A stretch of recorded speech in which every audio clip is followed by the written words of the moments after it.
अच्छा जी, अब next topic है फियोक्रोमोसाइटोमा।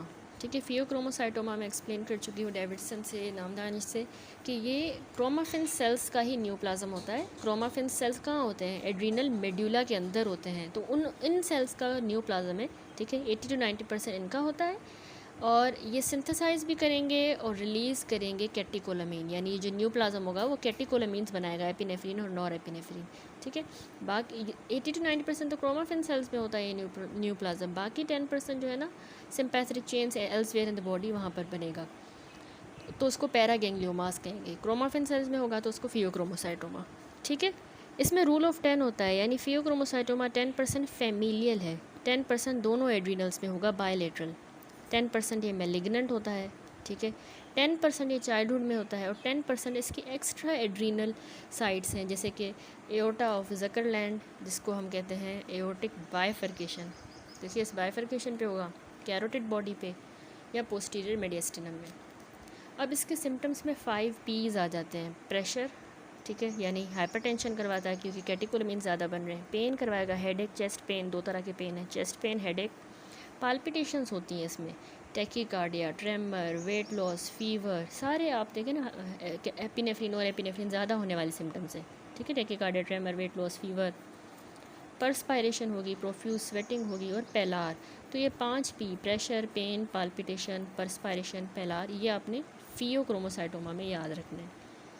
ठीक है, किस तरह डायग्नोस करते हैं कि इसको फियोक्रोमोसाइटोमा है? हमें कैटिकोलामीन प्लाज्मा में ज़्यादा मिलेंगे, एपिनेफ्रिन और एपिनेफ्रिन, डोपामीन, और यूरिन में भी हम चेक करेंगे इनके मेटाबोलाइट्स, जैसे कि मेटानेफ्रिन है, एपिनेफ्रिन से बनता है, यूरिन में मिलेगा। नॉर एपिनेफ्रिन से बनता है वेनिलाइल मेंडेलिक एसिड, यूरिन में मिलता है, और डोपामीन से homovanillic acid. Metanephrine, vanillyl mandelic acid, homovanillic acid. तो इन प्लाज्मा कैटिकोलामीन से और यूरिन के मेटाबोलाइट्स से जो हम डायग्नोस करते हैं। इसके अलावा CT MRI एब्डोमेन का कराएंगे एड्रीनल ट्यूमर देखने के लिए।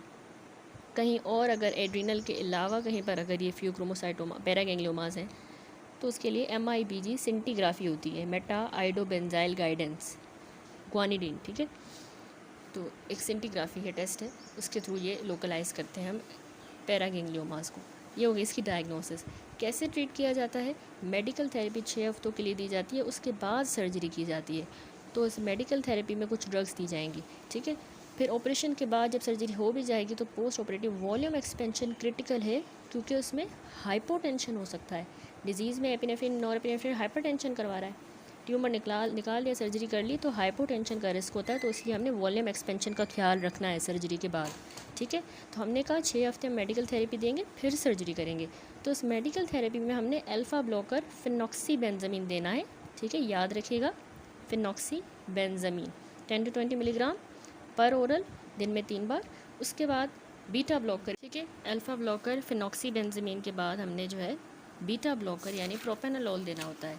यही जो है इसमें मेडिकल ट्रीटमेंट है। उसके बाद बस इनको सर्जिकली रिमूव किया जाएगा और पोस्ट ऑपरेटिव हाइपोटेंशन का ख्याल रखना है। ठीक है, फियोक्रोमोसाइटोमा में एक क्लिनिकल पर्ल है कि बीटा ब्लॉकर कभी भी हमने अल्फ़ा ब्लॉकर से पहले नहीं देना है, यानी फिनॉक्सीबेंजामीन से पहले बीटा ब्लॉकर नहीं देंगे, क्योंकि उससे पैराडॉक्सिकल BP राइज कर जाएगा, बढ़ जाएगा, अनअपोज्ड अल्फ़ा मेडिएटेड वेजोकॉन्स्ट्रिक्शन की वजह से। ठीक है, फिर क्योंकि अनअपोज्ड हो गया अल्फ़ा मेडिएटेड वेजोकॉन्स्ट्रिक्शन जो अल्फ़ा ब्लॉकर कर रहा है, तो इसलिए हम कभी भी बीटा ब्लॉकर उससे पहले नहीं देंगे। अल्फ़ा ब्लॉकर दिया, उसके बाद बीटा ब्लॉकर देना है। ठीक हो गया, दैट्स इट। यहाँ पर ये टॉपिक कंप्लीट हुआ। नेक्स्ट वीडियो से एड्रीनोजेनेटल सिंड्रोम स्टार्ट करेंगे।